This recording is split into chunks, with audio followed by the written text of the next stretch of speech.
month-long celebration of education and exploration in honor of Juneteenth will kick off in Hannibal tomorrow.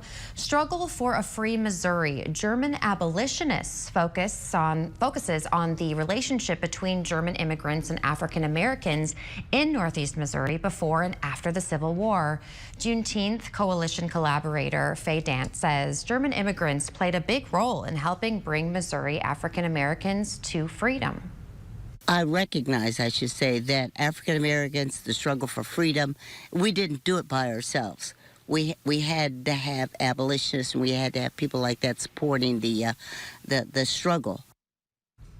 And the event will take place at Roland Fine Arts Center at Hannibal-LaGrange University. Food will be served at 1 p.m. with presentations to follow at 2 p.m.